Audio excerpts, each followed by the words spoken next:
All praise and honor and glory to Yahweh, Bahashem Yahushai, Bahashem Rakaha Kadash, and Abohana to the elder and the apostle of the mission who do well. A peace, blessing, and salutation to you, Akim, who are pushing these truths to the four winds of the heaven, being on the forefront of this spiritual war to make sure Jerusalem is established as a praise here on earth again.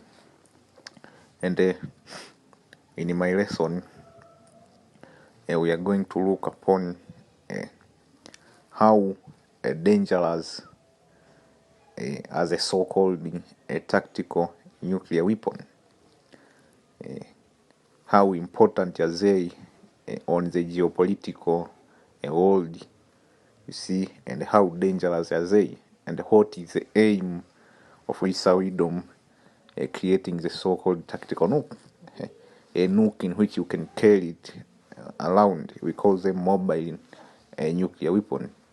You see, it is a tactical nuclear weapon, TNW, or non-strategic nuclear weapon, is a nuclear weapon which is designed to be used on a battlefield in a military situation, mostly with friendly force in proximity and perhaps even on contested friendly territory. So what actually is I was telling you, you can use a tactical nuke on a contested territory like in Beirut and many other places, man. And according to Esau, that should be considered a friendly attack, and perhaps even on contested friendly territory, generally smaller in explosive power. They are defined in contrast to a strategic nuclear weapon. Strategic nuclear weapon are those like Saturn 1, Saturn 2, and many other nuclear, which are designed to be mostly targeted in enemy interior, away from a war front against military base, cities, town, army, industry, and other hardened old area target to damage the enemy ability to wage war. So this tactical nuke, primarily they were designed to target important enemy pressure point like military base, cities, town, arm industry. Let's say let's take an example. Somewhere in Arizona, you have a company which produces aircraft carrier, or which produces this B-52 bombers. The enemy can use this the so-called tactical nuke to disable that supply. You see, and during any war, you have what we call a military rationing or logistic. You can use tactical nuke to disable your enemy's logistic, man. You see, so that was the aim of really creating this tactical nuke, a small bomb with powerful yield force. You see, tactical nuclear weapon include gravity bomb, short-range missile, artillery shell, landmine, depth charge, torpedoes, man, which are equipped with nuclear warhead. Also in this category, a nuclear armed ground base or shipborne surface-to-air missiles or air-to-air missiles. You have two different things: surface-to-air missile and air-to-air missile. Air-to-air missiles is like when you launch a nuclear from space. Surface-to-air missiles, it is land-based, and there is, if I'm not mistaken, that's which you launch from water. I don't know if it is water to air or it have another name. You see, including things like a torpedo. You see, a small 2-man portable. You see, a tactical nuke, you can carry it, man, in your car or in your truck, man, and you detonate anywhere you want, man. So the days which are coming, man, it will be darkness for you people, man.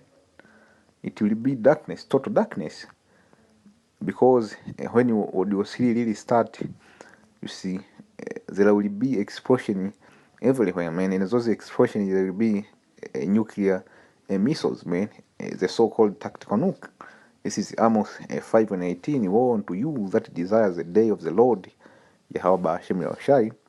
What end is it for you? The day of the Lord is darkness and not light. See? So, when really this audio 3, because audio 3, according to the scripture, it will start over then the Vara of Yehoshaphat, then it will spread all over the world like wildfire, man. You see, like wildfire, man. So everywhere you will have this tactical nuke going off, man.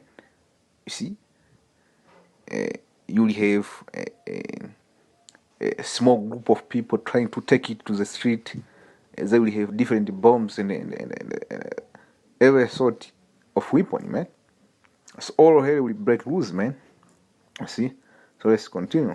You say, small two-man portable or track portable tactical weapon, sometimes misleading referred to as suitcase nukes, has those nukes in which you can carry in your suitcase, such as a special atomic demolition munition and the Dove Crockett recoilless rifle.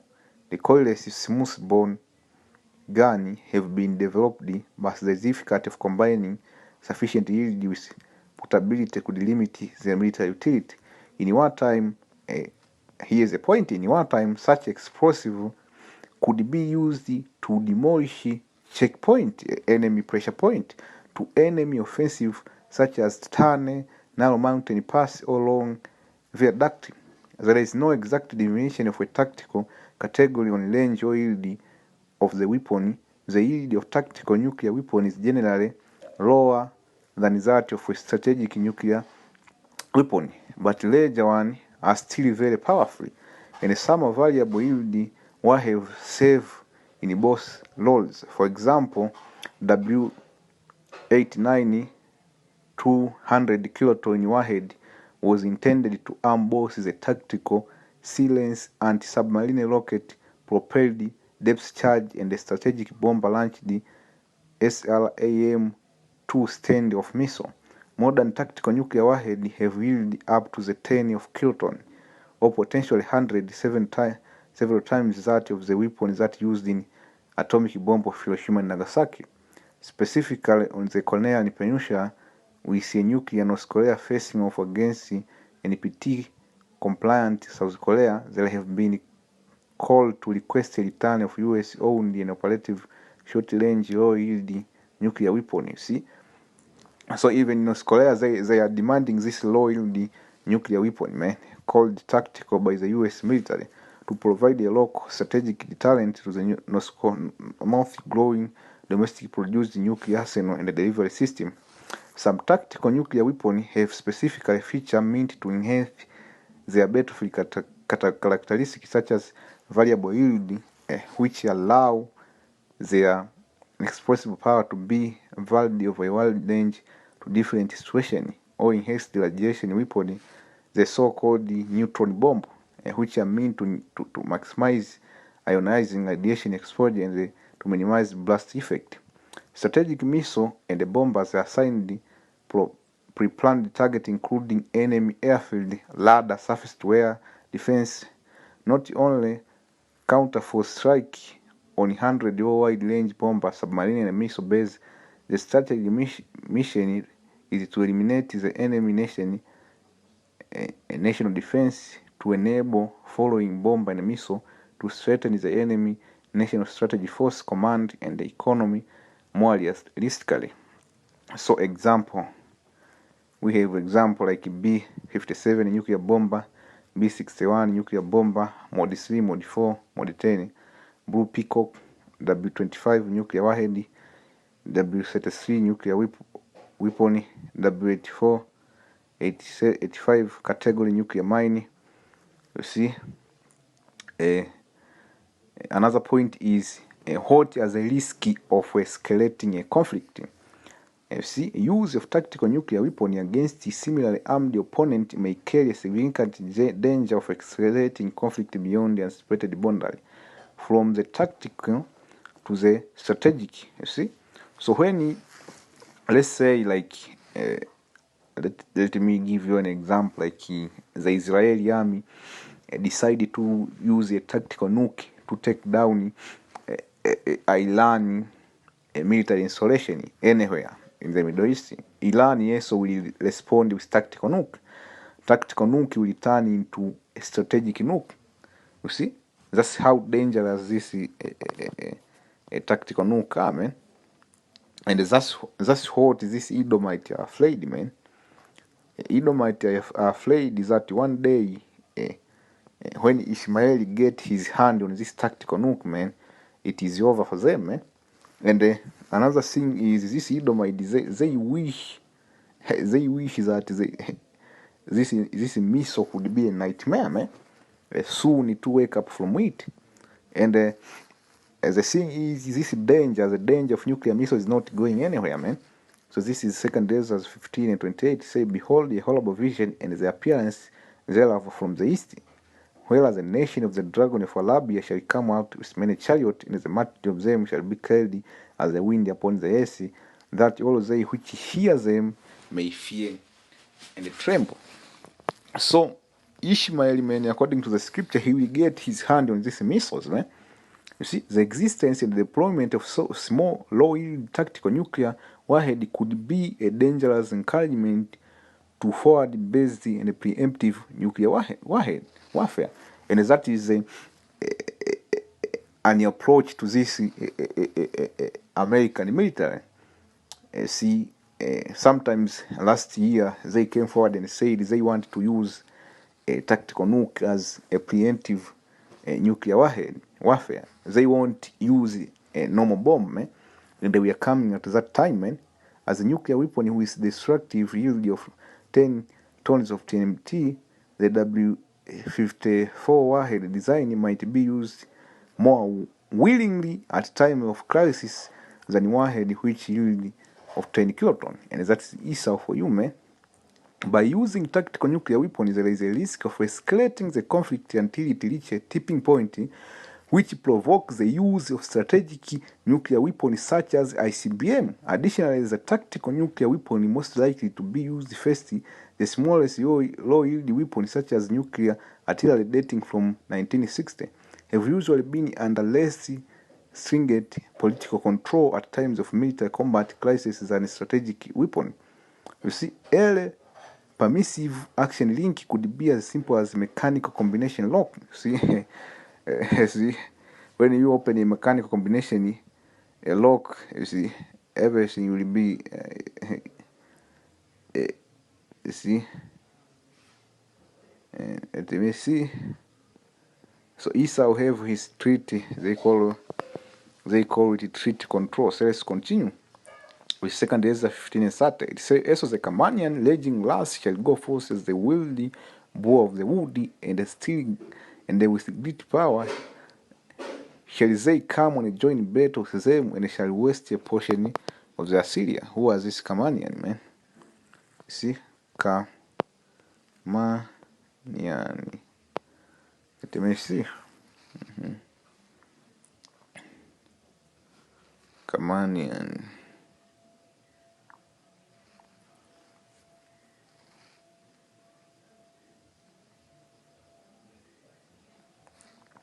It says Camanian is a historical region that approximately corresponds to modern province of Kaman, and it was province of the Achaemenid, Seleucids, and the Sasanian Empire. The region bordered Persia in west. You see, so it is ancient Persia, and that is the Iran, man.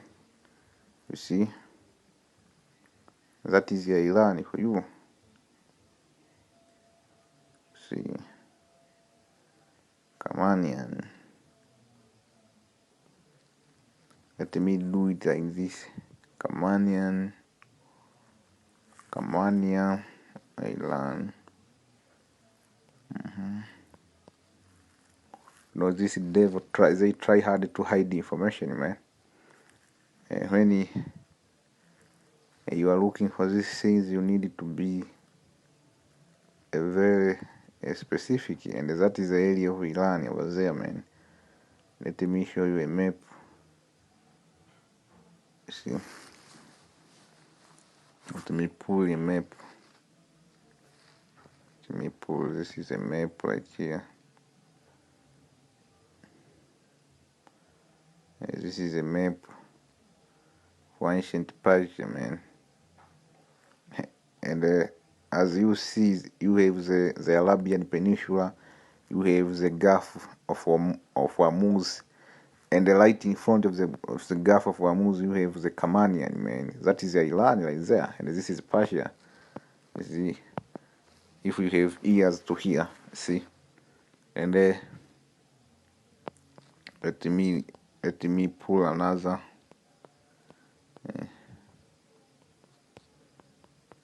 Mysterious explosion on Iran, you see. And Babylon is doing that, modern day Babylon, man. See, and that cascade of event will lead into audio 3, see, because America and the fake Jew over there, they are provoking the Iranian, you see. Let's see. Let me see if I can get it. Say, fire at Iranian industrial site added to wave of mysterious explosion. The fire near Tehran, which caused no casualty, is under investigation. This is from earlymonitor.com. You see, published August 4, 2020, the year of prophecy. A fire erupted at Iranian industrial facility this morning, state TV reported, marking the latest in the wave of unexplained blasts in civilian and military sites across the country. And what is the Iranian believe this is the doing of America and the state of Israel, man. The fire broke out of the industrial area of the Jajlud district in Pandit country this morning. And what you see here, if you have eyes to see explosion like this, what really America is targeting, they are targeting a strategic point in Iran. That's why they are telling you specific industrial area or regions are being targeted, and this should tell you this nation are preparing for war. You see, and if you start before any nation go to war, what they do is you disable your enemy's infrastructure, man. You see, and that's what America and the Israelis are doing, man. And what will happen? According to second Ezra, man. Let's go to second Ezra. This is what will happen, man. So we are answering you based upon the scripture, man. You see, so this is second Ezra 15:30. Esos a Kamanian, we have seen who was a Kamanian. Raging lust shall go forth as the wild bull of the wood, and with great power shall they come, join battle with them, and they shall waste a portion of the land of the Assyrian. And then shall the dragon have the upper hand, that is Ishmael, remembering their nature, and if they shall turn themselves conspiring together and great power to persecute them, then these shall be troubled, bread, and keep silence through their power, and shall free. You see, that's what's going to, you see, audio 3. You see, let's pull, you see, Joel 3. Joel 3 and 2, it say, I will also gather all nations, and I will bring them down into the valley of Yehoshaphat, and I will plead with them there for my people, and for my heritage Israel, whom they have scattered among the nations, and departed my land. You see, let's continue. Verse 9, it say, proclaim ye this among the Gentiles, prepare war, wake up the mighty men, let all the men of war draw near, let them come up. See, and that's the mighty men.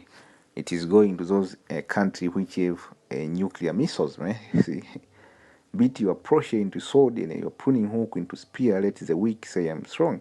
So beating your pressure into sword is technically speaking about this is not the time to chill and kick back, you see. Because the thing with the farmers, they like to chill and kick back, man. This is not the time to chill and kick back, man. This is the time to take swords, man. And those sword is talking about this in missiles, man. That's why you are seeing the activities of this other nation making them missiles and installing them, like how there was that report in which the Russian they have started to arm their submarines, their armies and different brigade with nukes, right? And because we're in that time to beat our approach into sword, man, especially this as a nation. They say, let the heathen be awakened and come up to the valley of Yehoshaphat, for there will I sit to judge all the heathen around about. See? So going to the book of Habakkuk 2 and verse 2, it says, the Lord answered me and said, write the vision and make it plain upon tables, that he may learn that leaders. For the vision is yet for an appointed time, but at the end it shall speak and not lie.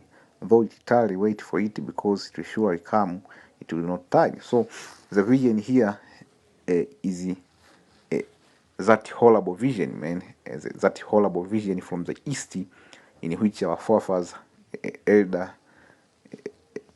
Ezra's did see. See that horrible vision. Behold, and horrible vision in the appearance thereof from the east. That's second Ezra's 15 and 28. You see, the vision is for an appointed time. And you people who say that what you see won't happen, you just wait and see. Because our forefathers did see, you see, what you see taking place. You see, and we are at that appointed time in which this vision will come to fruition, and what you saw happen in Lebanon, that is a foreshadowing of what is coming, man. So with this I say shalom. I hope you brothers were edified. I want to give all praise and glory to Yahweh Hashem Yahushai, Hashem Rakah Hagadash, and the Bohana to the elder and apostle of Intimiston who do well. A peace, blessing, and salutation to you, Akim, who are pushing these truths to the four winds of the heaven and be on the forefront of this spiritual war to make sure Jerusalem is established as a praise here on earth again. I hope you brothers were edified. On to the next. Shalom.